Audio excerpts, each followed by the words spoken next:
Okay.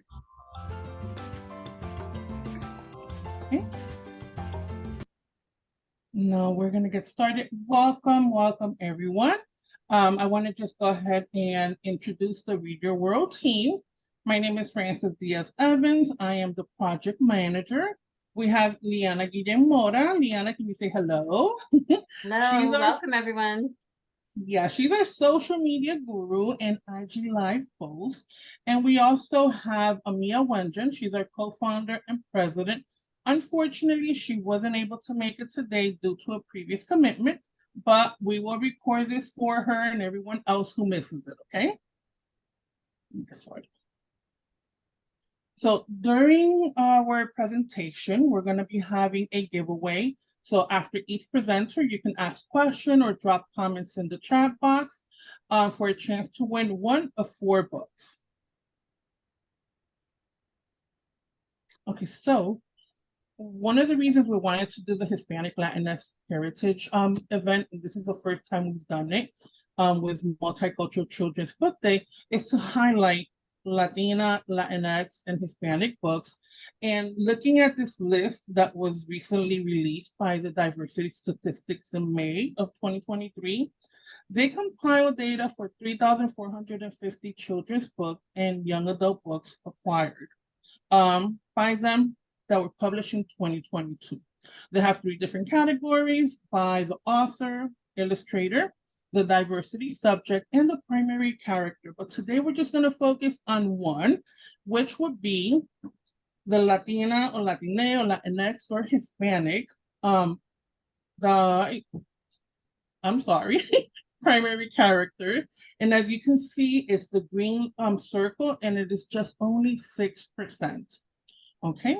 And now also authors, we only have 11% in comparison to the yellow circle and the one over here with the primary character. So you can see that Latinx, Latina, or Hispanic authors are very, very few of them. But lucky for you guys, we have 3 on this session, and I am excited to introduce them. But before we do, if you guys want to have access to these graphics, they are available here at the Cooperative Children's Book Center, okay?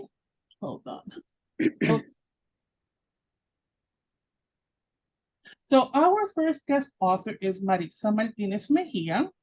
She is a Colombian poet, translator, theologian, and publisher. She is the founder of Proyecto de Escritura de Luz del Mes, promoting global author collaboration. She has a couple of awards under her belt. She has the Crystal Apple, the Latino Book Awards, and Premio Verso Dorado. She's published 10 bilingual books. She holds a degree in theology and educational ministry, and she is an active member of theology and educational ministry. And she's also a member of the literary organization Florida Writers Association, and she's also one of our board of advisors for Multicultural Children's Book Day. Maritza, can you say hello? Hello, everybody. Thank you for being here with us. And her topic is the educational value of climate change themed books for Hispanic and Latinx children. Next up, we have Andrea Olatunji. She's an award-winning author and educator from Uruguay. She's taught K-12 grades nationally and internationally. She's the creator of the children's book series Nuestra Fauna, which comes in bilingual and Spanish editions and includes educator guides. Among others, her first book, Omar el Jaguar, has won the Moonbeam Spirit Award in the category of preservation, and her second book, Guillo el Armadillo, has won the prestigious Latin Book Award as the best educational book. And her books teach Spanish, introduce Latin American fauna, and deliver important messages such as climate change awareness and appreciation for diversity and friendship. Andrea, can you say hello?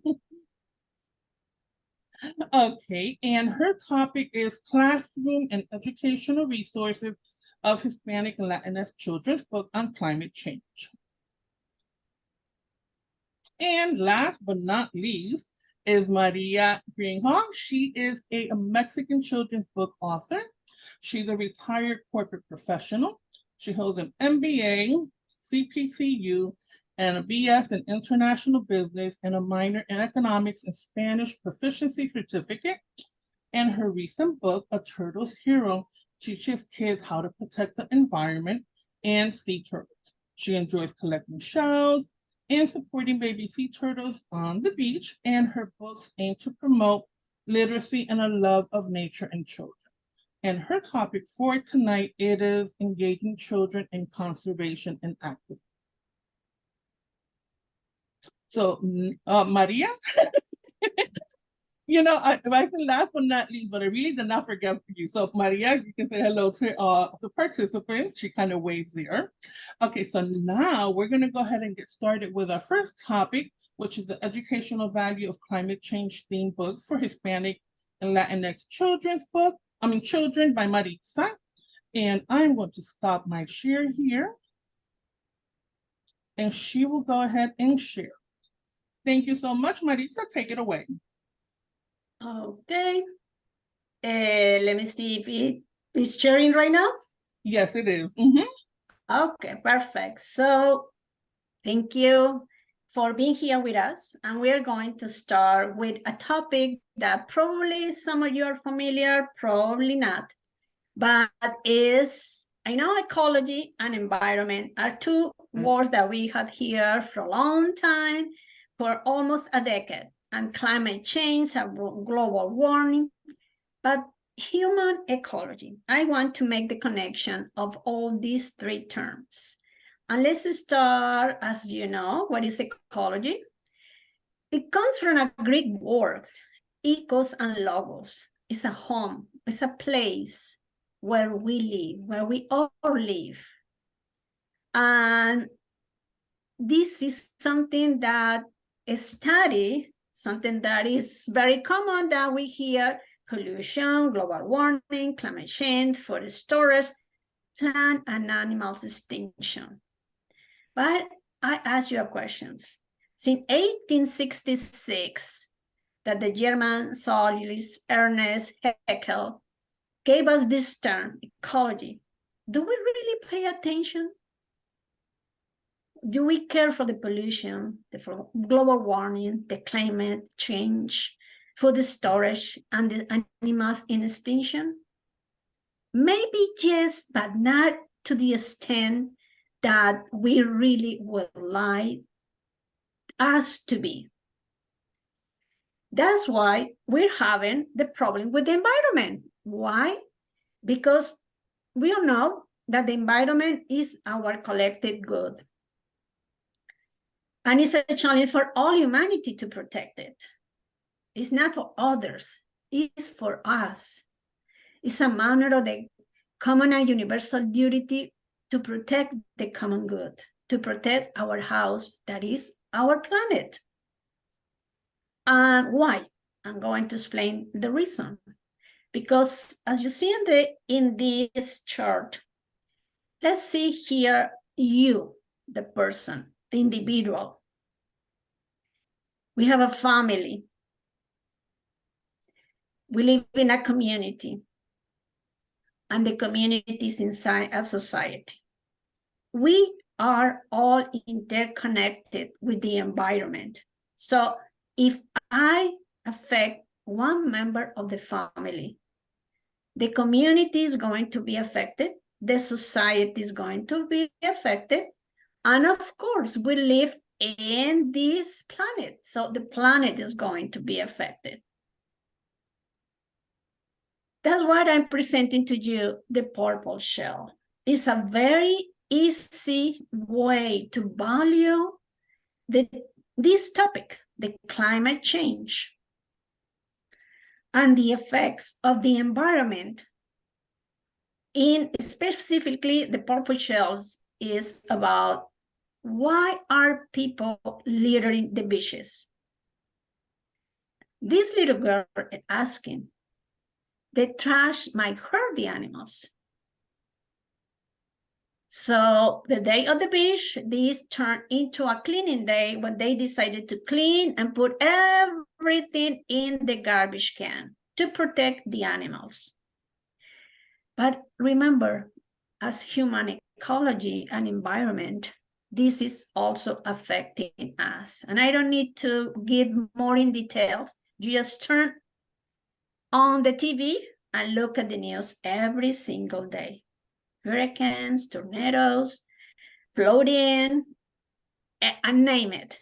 So that's why I'm here to present this book, The Purple Shell, for the kids to have awareness of the environment and that we are all part of human ecology and the environmental relation. So this is what I wanted to share with you all and to reflect on how we are affecting our lives and other lives because of this human ecology, not understanding that we are all interconnected with one another and the environment, our common home.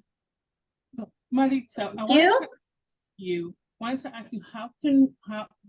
what is really that educational value of having books like yours for children, especially as coming from a Latinx author or Hispanic Latina author?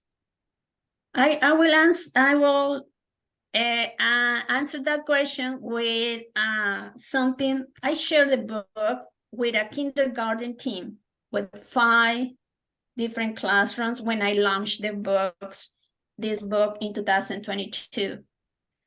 And I was surprised that these kids are only 5 years old, understand so easily the effects of the environment with every single thing we litter in the beaches. And every time that I go to that school and they see me, they tell me, I didn't throw garbage on the beaches. I clean it and I went to the garbage can and put the cans that were on the beach. So that is the way, one by one, making awareness that this is affecting me and affecting everybody else and our beaches and the animals they are inside. They die. And on top of that, we are eating those fishes that are contaminated. So it's a cycle. It's a cycle that we are all affected. So that is the way and I call it Eco Tales, because with this way, it's a collection of books that are trying to make awareness of the ecological awareness of what we can do with our planet. That's wonderful. And I really do appreciate that you mentioned that children as young as 5 years old understand the repercussions of what can happen, if they don't take care of our planet. But basically right now, I'm just thinking at the end of the day, it's us, the adults, to follow through to help those children, to continue, teaching them. And with books like yours, it's just perfect, to just bring that message home, not only into the classroom, but to home as well. So with that being said, do we have any questions? Thank you so much, Maritza. So you're very welcome. And share a screen here right quick, just a minute. There was a question in the chat about whether we are going to make the recording available. I think we were talking about putting that on the blog, our blog, and on YouTube. Also, there was a question about whether they could get a copy of the slides, and I'm not sure if they meant yours, Francis, or Maritza. Okay. I can provide the slide, a copy on Multicultural, and we can embed it there. Yeah, and that'll be wonderful. Actually, what we could probably do is this whole, because her slide is separate from the slide deck that I'm using for the presentation, but we can definitely have that link available. And Maritza is, more than happy to share it as well. Any other questions or comments? And Nicole is also wondering, Maritza, does your book give examples of how to recycle? Yes, the book has not only that, but have a picture books. It is a piece of picture book. At the end of the book, there is pictures exactly on, not exactly how to recycle, but the intention of why we need to recycle. But this focuses on the beaches. So at the end, There are facts, vocabulary, basically what I cover in the presentation, and some facts and information, but at the level of the children, kindergarten to second grader, so 5 to 9, more or less. And the pictures about why and what to recycle and where to put it. Wonderful. Nicole, you're gonna get to find out for yourself because you are the winner of our first giveaway. So you have a copy of Maritza's book. Very good. And yes, I agree with Danielle. This book is an excellent resource for everybody. So, so Nicole, And it's in English and Spanish. It's bilingual. So Nicole, you can just message me directly in the chat. That's Leanna. I'll send you a message right now, and you can just reply to that with your address so we can get you the book. Yeah, congratulations. Thank you, Nicole. Congratulations. And thank you so much, Maritza. Okay, so let's continue. Because remember, guys, it is Friday, and I don't want to keep you guys here long. The conversation is wonderful, but I really want you to get the gist of everything that we have to offer tonight. And then you just leave, you know, re-energize and focus on, you know, helping put your little grain of salt, you know, to help with climate awareness, especially with our children. Anyway, let me continue, because if not, I'll get on my element too and continue talking. So now we have Andrea, and she will be talking about classroom and educational resources of Hispanic and Latinx children's book on climate change. And before you start, real quick, I think, let me see. Robert, you had asked about this entire presentation. Yeah, we'll share the link to this whole slide deck. Okay. So let me go here, stop share. So Andrea can share her presentation. Okay, thank you so much. And good evening, everybody. Welcome. I'm very honored to be part of this presentation. I'm Andrea Olatunji, and I'm from Uruguay. I live in the United States for many years, and now I'm here from the Dominican Republic. So I've been teaching for many, many years, and I always love to engage with my students in conversations about the environment. So today I want to share with you some resources that you can use, either if you're a teacher, a parent, a grandparent. I mean, you can engage with children in this kind of conversations. So let me share my screen very quickly. Hold on. Okay. Oh.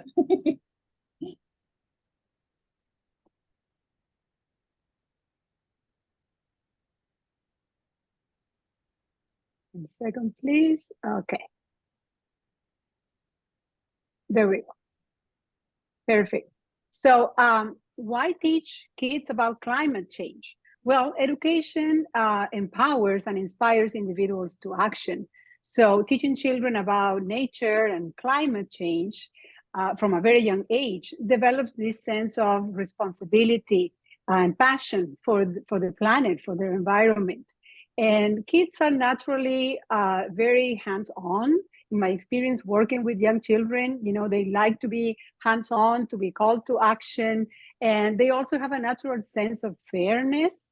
So when we start these conversations at a very young age, it lays the groundwork that they're going to need in the future. We already see the impacts of, you know, our actions on the weather, on climate.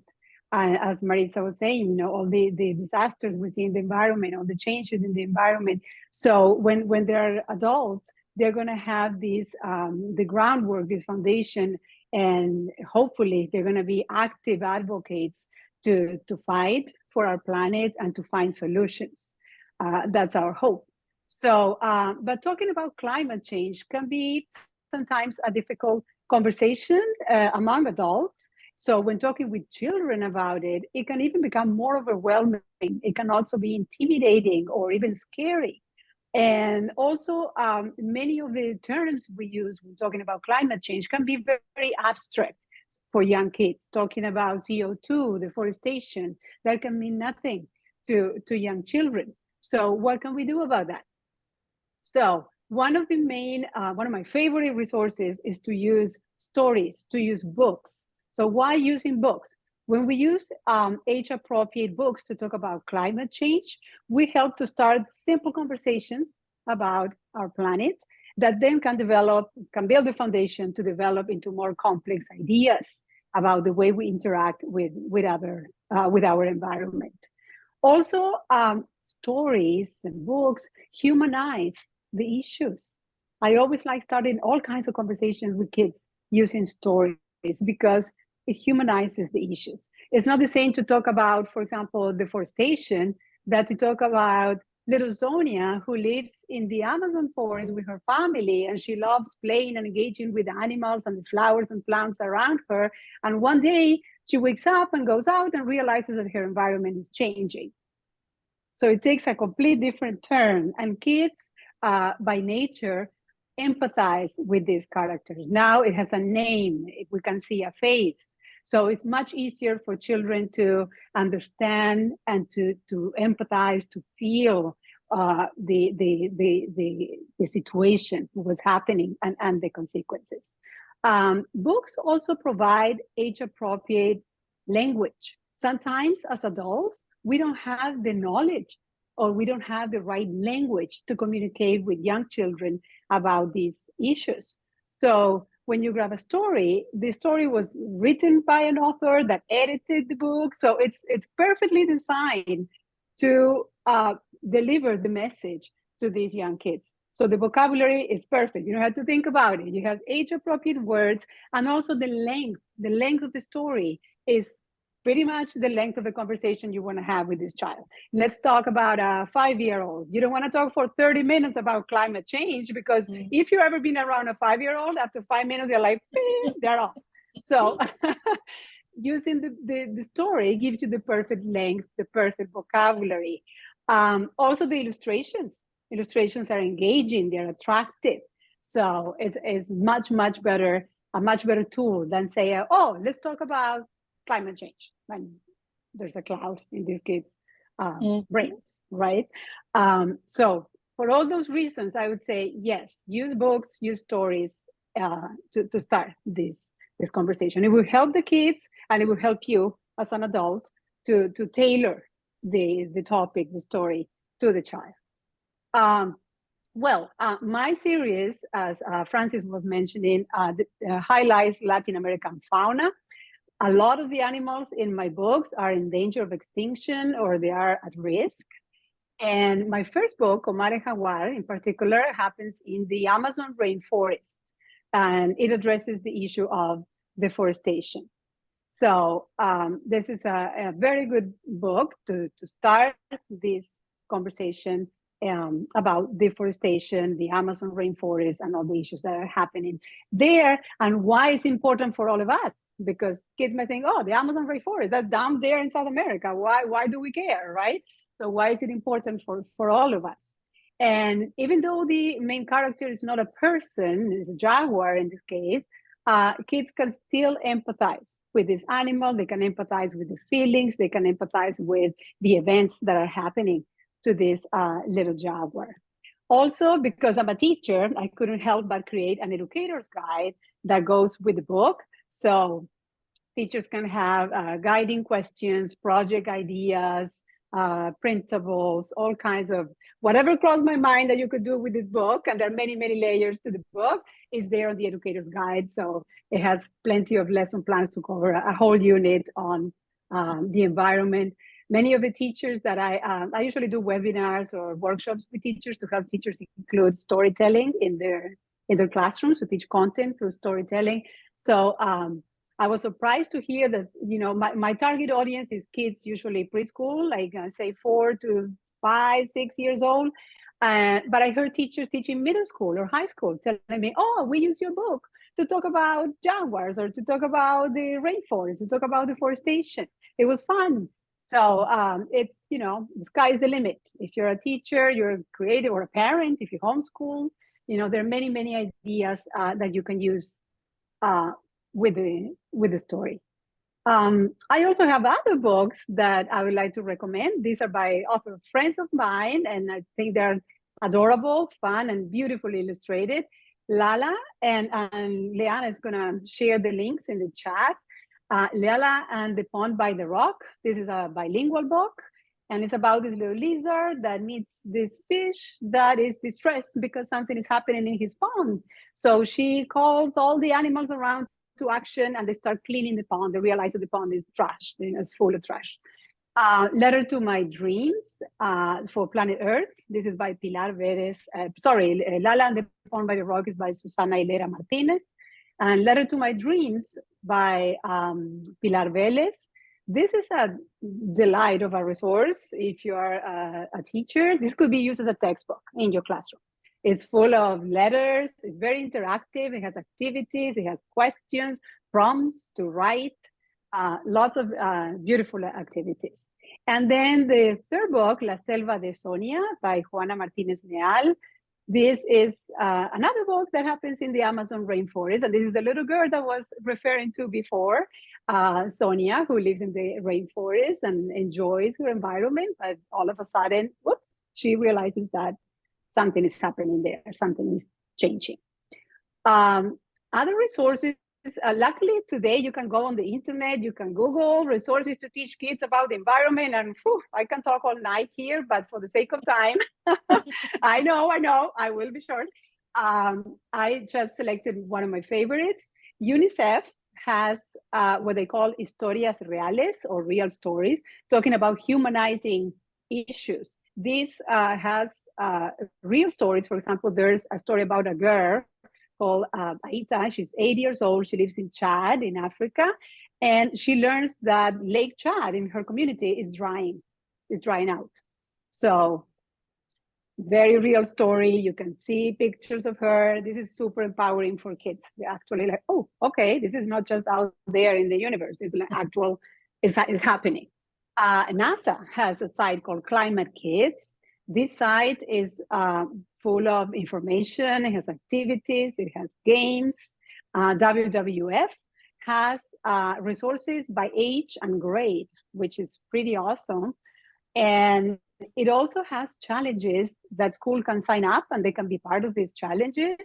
As a teacher, I love that kind of stuff because it brings everything to a whole new dimension. Now you're being part of an actual challenge. You're hands-on, finding solutions to these problems. And Madrid City Hall, if you're a Spanish teacher, Madrid City Hall has a site full of games and stories in Spanish.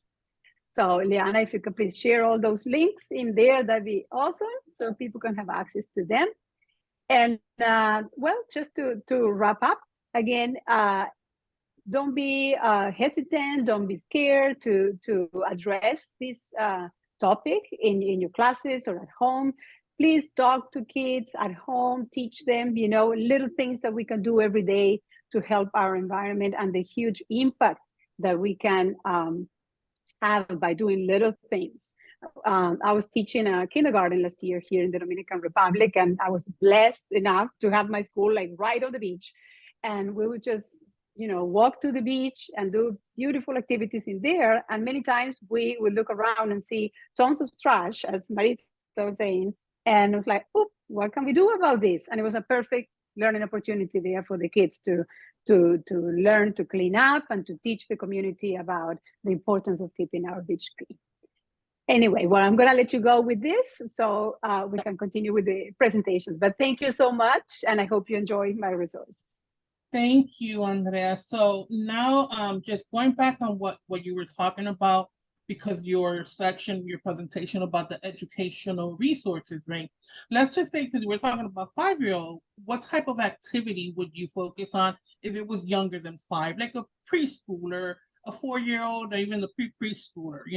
How would you address that, and how would you tackle such a big topic, like climate change, for those tiny little minds? Yeah, okay, well, thank you. Preschoolers are usually very self-centered. Mm-hmm. So you have to present the situation mm-hmm. in something that is very, very, very, very, very personal to them, mm-hmm. very individualized. So we can, talk about picking up trash in the playground, or what can we do at home, or bringing things from home that we can recycle and transform into something beautiful to decorate the school. We did with one of my groups, for example, it was little kids. They brought plastic cups, and we did a collage with plastic cups, and then we displayed it in the school. So simple little activities, at that age, they will not understand getting into the whole jargon of climate change, but just go to very, very specific day-to-day activities. What can we do? Turn off the lights, close the faucet, use less water, use a recyclable straw, or straws that you can reuse, stuff like that. That's very, very personal to the day-to-day lives. Thank you so much. Let me just go ahead and share my slide and see if anyone of our participants or guests have any questions. So we're going to give away Omar Jaguar, the book. So I'll let Liana just take a look at the chat box, and I'll let her then comment, or I think you're muted. Danielle, you are the winner of this giveaway. So Danielle, if you want to message me, just send me your address and we'll get that. Congratulations, Danielle. Hope you enjoy it. Wonderful. Okay, so we're going to continue. Okay, so now we have, last but not least, our wonderful Maria. She will be talking about engaging children in conservation and activism. And I am going to stop sharing my screen so she can share hers. Thank you. Give me just a second. No problem. Thank you. And I do apologize, my computer's kind of slow. Don't worry, we'll just give it a minute. If not, I'll go ahead and share your slide that you sent to me. Great.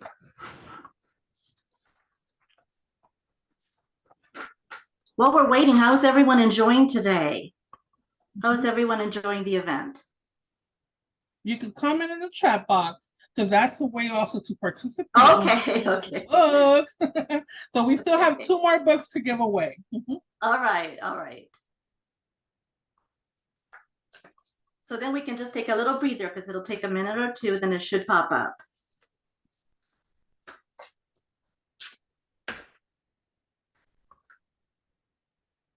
Okay, Maria, you want me to go ahead and share it? Yeah, you know what? Go ahead and share. It pulled up. It came up. It came. Yay! It did. Okay, excellent. So I'm very happy to talk to you about engaging children in conservation and activism. It's something that is near and dear to my heart. And as I go through the slides, keep in mind it's still going to be very, very slow.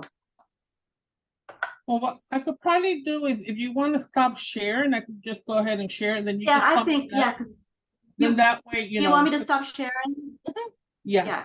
Let's do that. We just want, everyone to be mindful, of everyone's time. And if you don't mind, that would be great.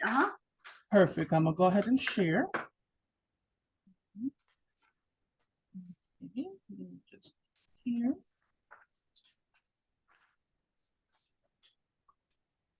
And you just let me know when to move on to the next slide. Okay. I can see it now. Okay, excellent. So my topic is engaging children in conservation and activism, something near and dear to my heart.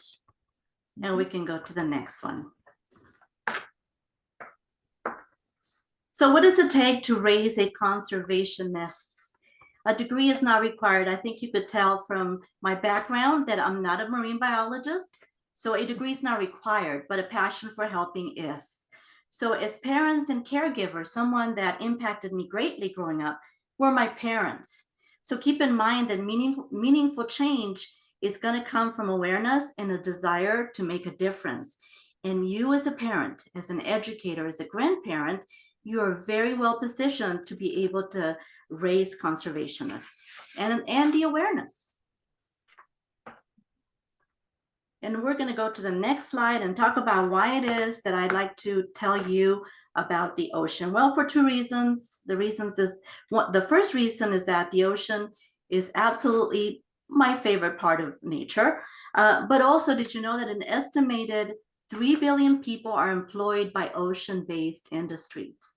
The ocean provides us with oxygen, food, livelihood, and a plethora of biodiversity. We never know if the next cure for cancer or another serious disease is going to come from the depths of the ocean, and there's still so much that needs to be explored. Sadly, though, every day the equivalent of 2,000 garbage trucks of plastic are dumped into the world's oceans, rivers, and lakes. So keeping that in mind, I mean, what can we do to help our children understand the importance of conservation? And you can go to the next one.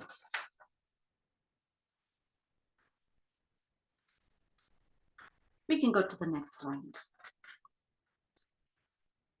Oh, well, we can show and ask versus tell. You know, it's very important. We're going to go back one more. Okay, I think hold on. I do apologize. Yeah, no worries. A little bit more. This one. No, we're gonna go back a few where it says show and ask versus tell. So this is the one that I have. Does everyone see it? No. Right there. Yeah, that's perfect. That's perfect. And honestly, you've already heard a lot of this from the other presenters, the show and ask versus tell. If we can go one ahead, Francis. So first we have to raise our children to love nature, and in particular the ocean. Right there, that's perfect. Okay, so what do you do to really bring it into their heart to take care of nature? Well, first they have to love it, right? So what do? Plenty of opportunities. You can take them to the zoo. You can take them to the park, the oceans, in your own backyard. It's very, very important for them. Before they know that they need to take care of nature, they need to learn to love nature, right? And then engage them in conversation. I think this is something that Andrea brought up, right? So while they're there, what do they see in the outdoors or in nature, right? How does it feel? Do they feel that peace? What do they like? Do they have a favorite spot in the outdoors? The whole point of the conversation is to get even the littlest ones to engage and to come up with their own solutions and their own conclusions. You have to encourage them to look around, ask them, do you see garbage or anything that can harm nature? And what can happen to the wildlife if nature is not conserved and the garbage is not picked up? As you can see on the slide, there's a picture of a seal and it has a plastic around its little neck. If you happen to see that with your family, point it out. See what happens to the wildlife when we do not pick up litter or garbage, right? It can be detrimental, not just to nature, but to the animals. It can hurt them. Additional questions for the little ones. Who can make a difference? Who can make a difference? Is it just the adults and the grown-ups? Or can the little ones make a difference? Right? And stop for a minute and see what they tell you and simply ask them, what can you do? You're a little person, right? But can you do something? Can you not throw that garbage out your car door, your car window, right? Or can you pick up the garbage even around the house? You know, we have to remember that children are our future leaders. So we have to help them become heroes for conservation through the conversation. So yes, Francis, if you can, the next slide, please. No problem.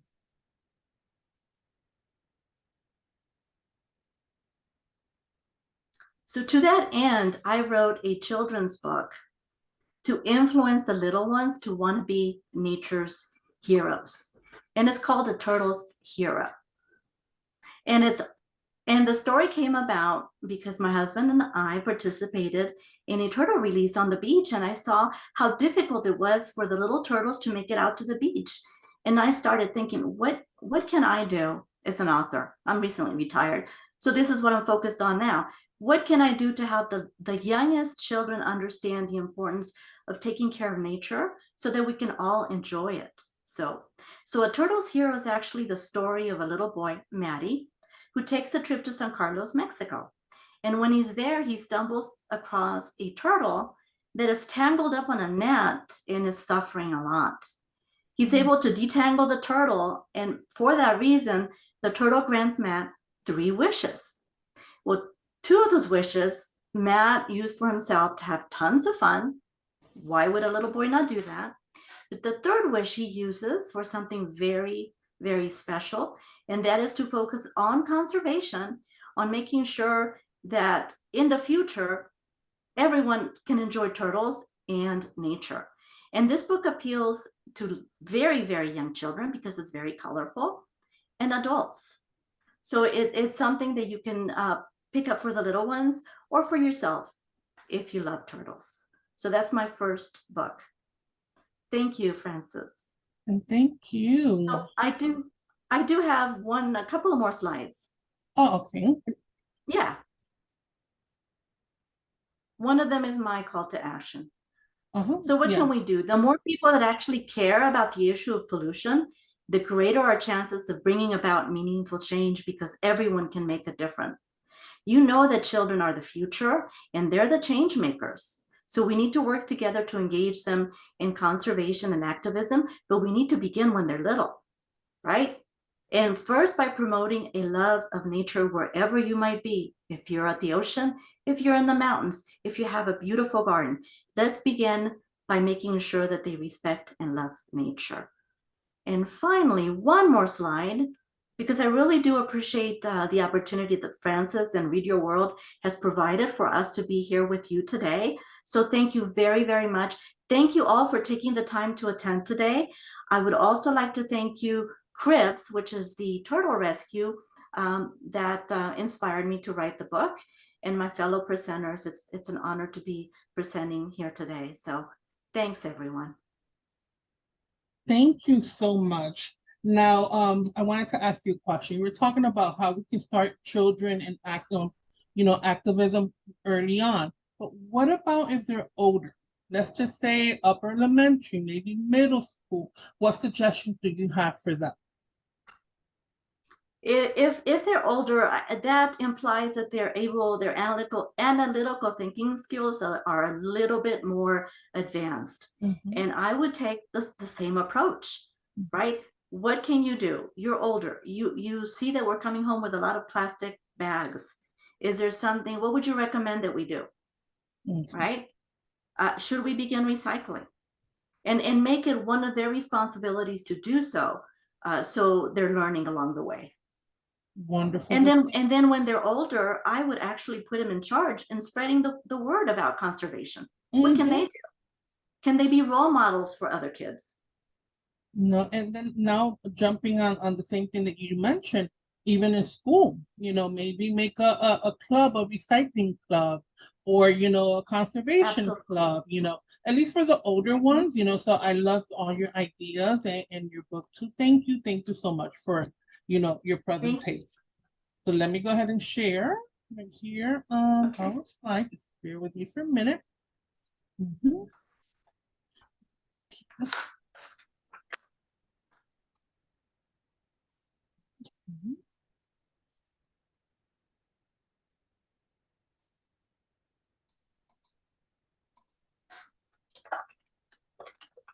Okay, so any questions or comments for Maria? So we have our third giveaway.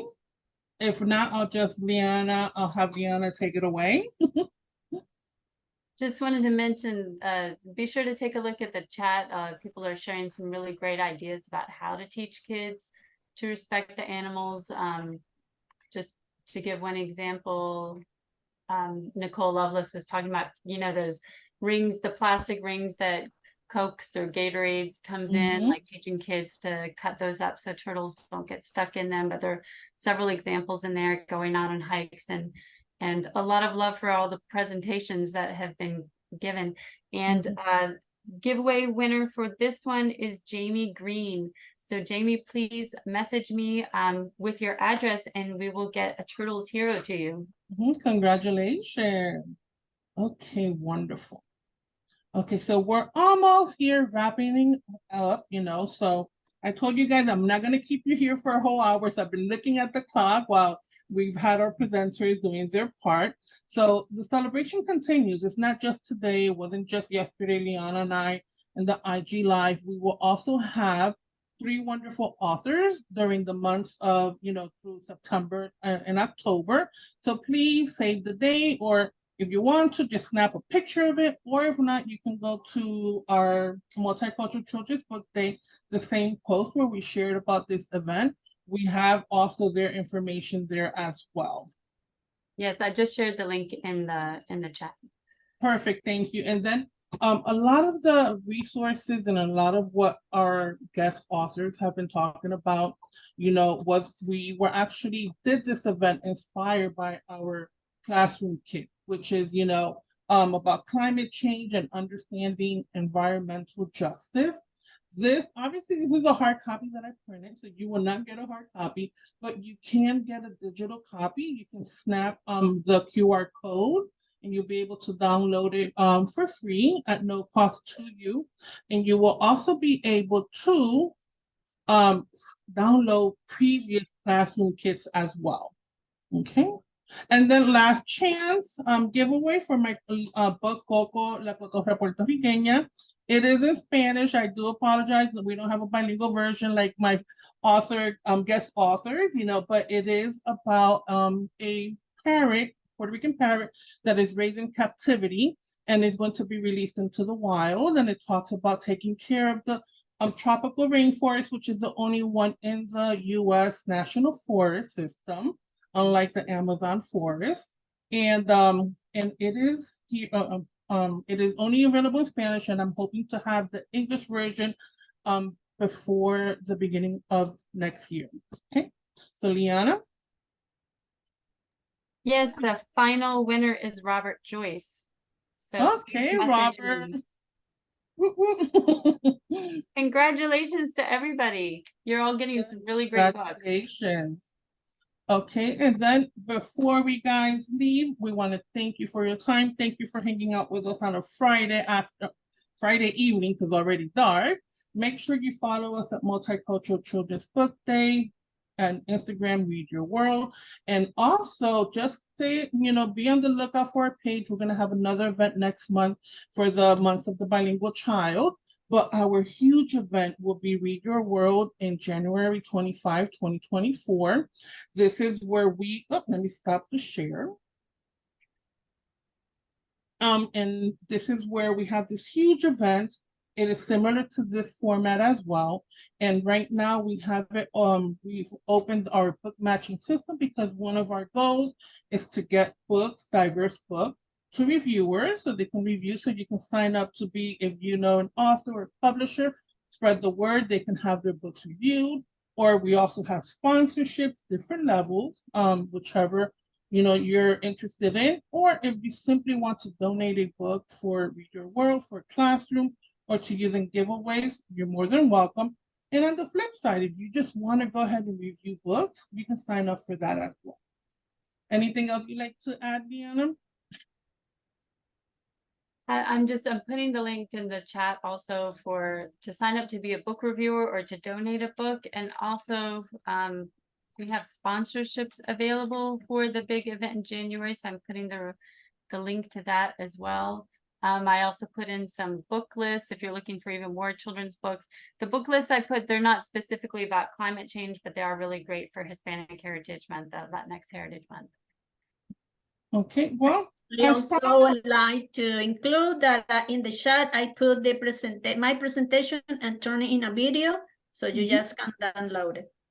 And perfect. Well, thank you so much. So what I'm going to do is also everyone who registered and wasn't able to make it, we will send them the link to the YouTube video, and we'll send them also the link to this slideshow as well. You know, the slide deck that we had today. Okay, thank you so much, guys. I'm going to let you go. 7:53 at least on the East Coast, South Carolina. You guys enjoy your rest of your evening, and thank you so much. Bye. Thank you, everyone. Bye. Thank you. Bye, everyone. Bye-bye.